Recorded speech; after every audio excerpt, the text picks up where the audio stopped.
Nous sommes le lundi 25 janvier 2016. Les titres de cette grande édition: la liberté de mouvement des personnes et des biens dans le continent africain, la promotion du tourisme, l'assainissement des institutions de l'Union africaine et la rationalisation de ses sommets et conférences. Tels sont les thèmes dominants de rencontres qui se déroulent depuis hier à Mekelle en Éthiopie.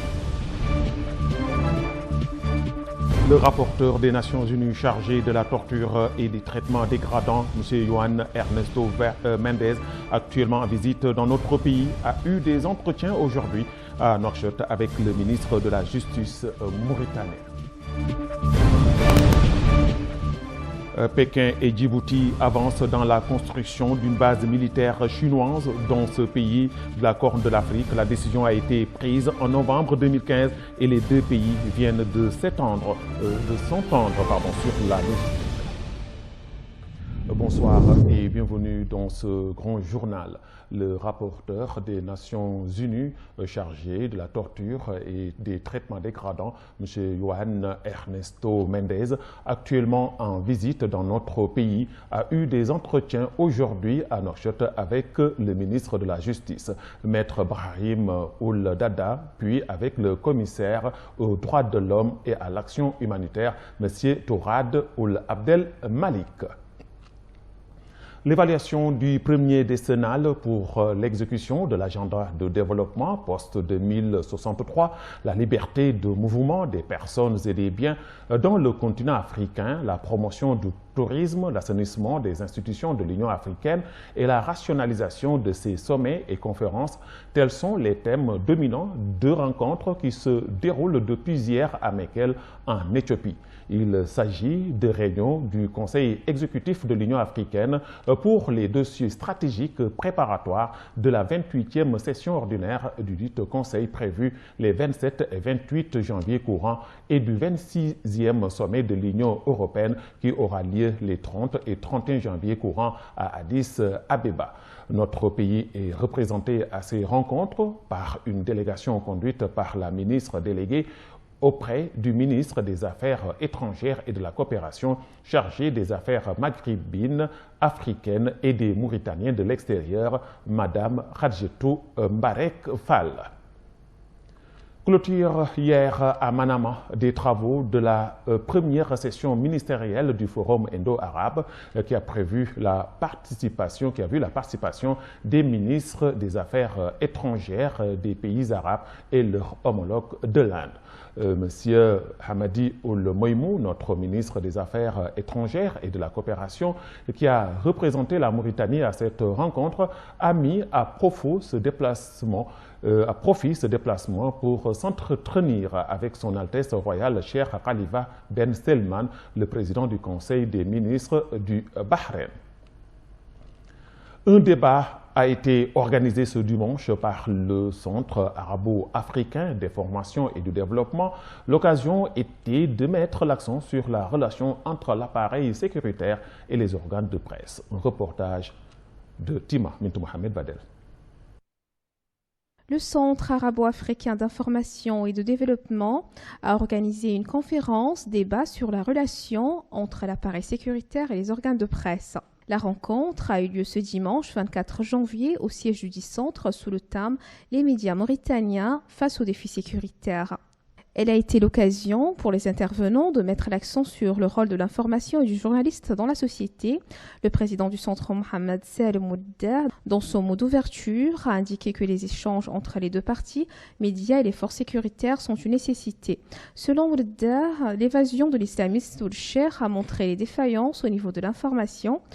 Plusieurs personnalités étaient présentes à cette rencontre, notamment le président du syndicat des journalistes mauritaniens, Ahmed Salem Mokhtar Salem, et M. Cheikh Ould Hindi, bâtonnier de l'Ordre national des avocats, ainsi que de nombreux journalistes. Parmi les différentes interventions, on peut retenir qu'en principe, il est demandé aux journalistes d'être conscients de ses responsabilités sociales et politiques vis-à-vis de la société. La Mauritanie a participé aujourd'hui à Marrakech, au Maroc, à une conférence sur la protection des minorités religieuses vivant en terre d'islam.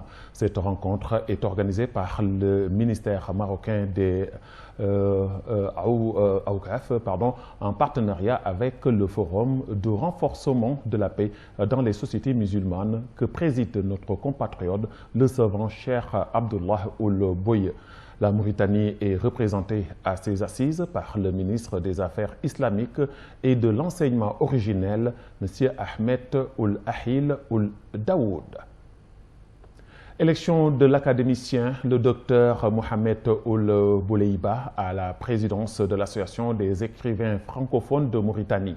Le nouveau bureau de cette organisation comprend par ailleurs 2 vice-présidents, un secrétaire général et un secrétaire général adjoint, un responsable de l'édition, un secrétaire aux relations extérieures, un responsable des activités culturelles, un responsable financier et un commissaire aux comptes. Le gouvernement mauritanien a commencé, après des mois de gel, à débloquer les salaires et les traitements des employés du Conseil économique et social, rapportent des sources généralement bien informées. Cette mesure intervient sur décision propre du gouvernement après l'échec des médiations menées par le pouvoir auprès du président du Conseil économique et social, Massoud Ould Boulkher, destiné à impliquer dans les efforts déployés après les autorités dans le but de tirer le dialogue politique de l'immobilisme. Le leader de l'APP avait, rappelle-t-on, refusé de se joindre aux travaux de la rencontre consultative élargie préliminaire au dialogue national inclusif organisé par le gouvernement en septembre 2015 avec le FNDU. Ould Boulkher avait qualifié à l'époque cette main tendue à la concertation politique de manœuvre unilatérale, accusant le pouvoir d'avoir minimisé l'importance de toute concertation avec son parti. Les vendeurs de poissons du marché de la mosquée marocaine demandent un peu plus de considération pour leur marché, alors que les clients réclament la réduction des prix du poisson qui continue de grimper. Adama Ober-Aounou.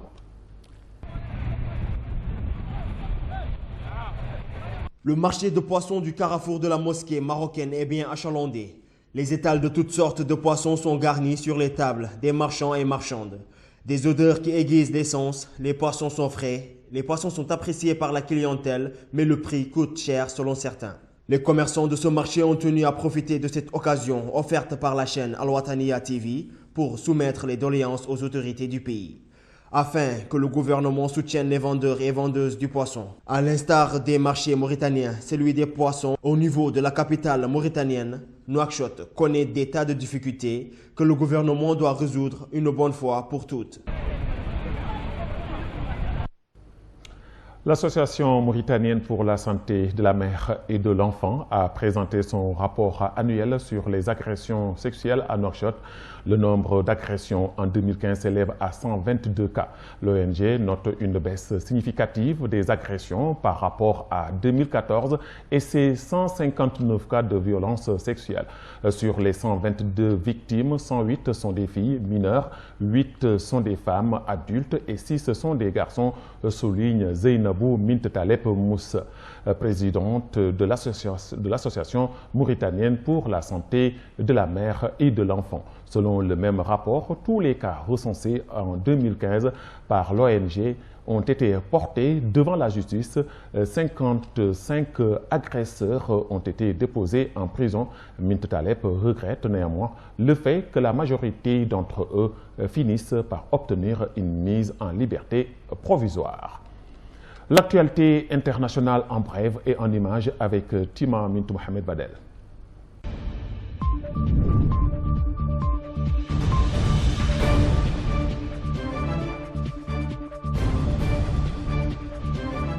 Pékin et Djibouti avancent dans la construction d'une base militaire chinoise dans ce pays de la Corne de l'Afrique. La décision a été prise en novembre 2015 et les deux pays viennent de s'entendre sur la logistique. C'est ce qu'a confirmé la semaine dernière le ministre chinois des Affaires étrangères. Officiellement, cette base doit servir aux opérations anti-piraterie, La Chine et Djibouti sont tombés d'accord sur les modalités de construction de la base militaire chinoise, annonce le porte-parole du ministère des Affaires étrangères.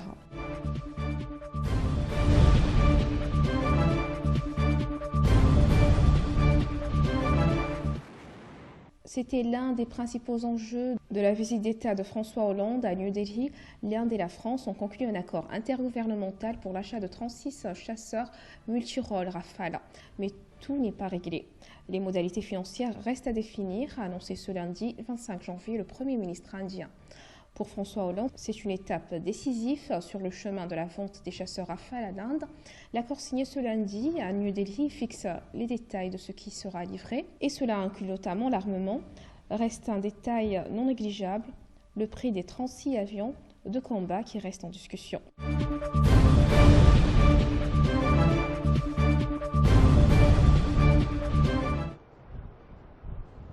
Aux États-Unis, la tempête a pris fin, mais il laisse derrière elle des temps de neige et il faudra plusieurs jours pour que la vingtaine d'États affectés puissent retourner à une vie normale. À Washington, la maire a dit qu'il restait beaucoup de travail à faire et a annoncé une mesure qui a ravi les écoliers et les fonctionnaires.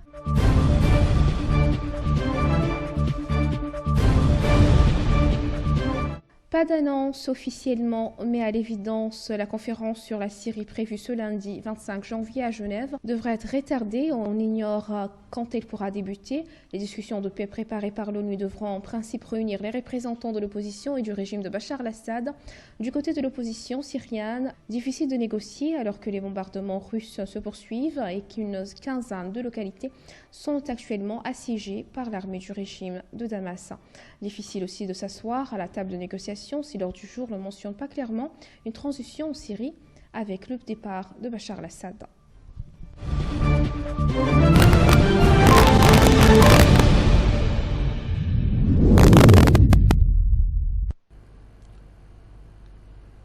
Quelques notes sportives pour clore ce journal après notre jingle.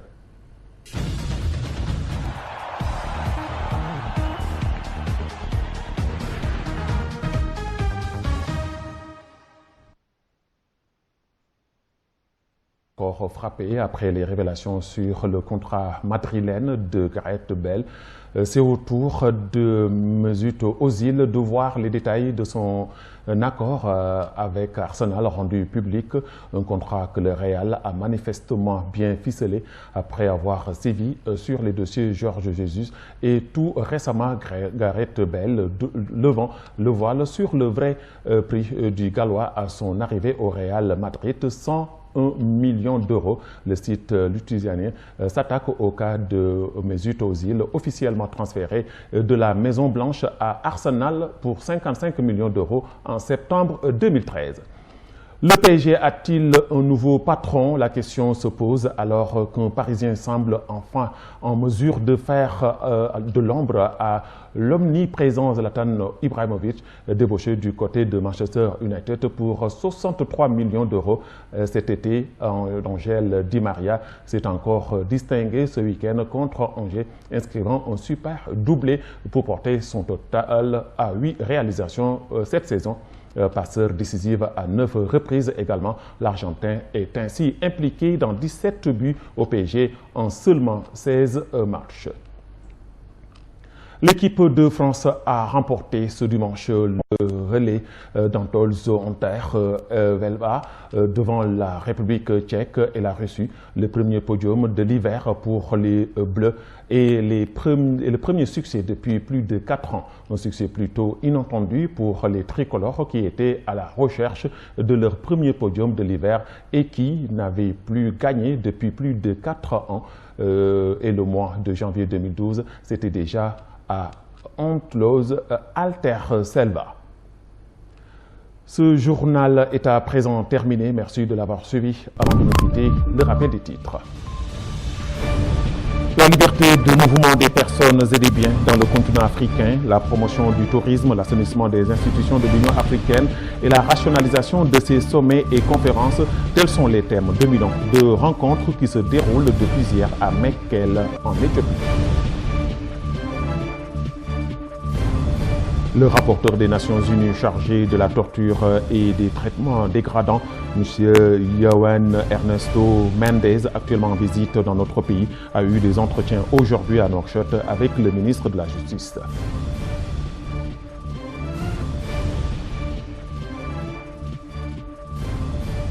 Pékin et Djibouti avancent dans la construction d'une base militaire chinoise dans ce pays de la Corne de l'Afrique. La décision a été prise en novembre 2015 et les deux pays viennent de s'entendre sur la logistique. Les informations reviennent demain à la même heure. Vous serez en compagnie de Ndeye Sow Sidi. Quant à moi, je vous retrouve le dimanche prochain. Bonsoir.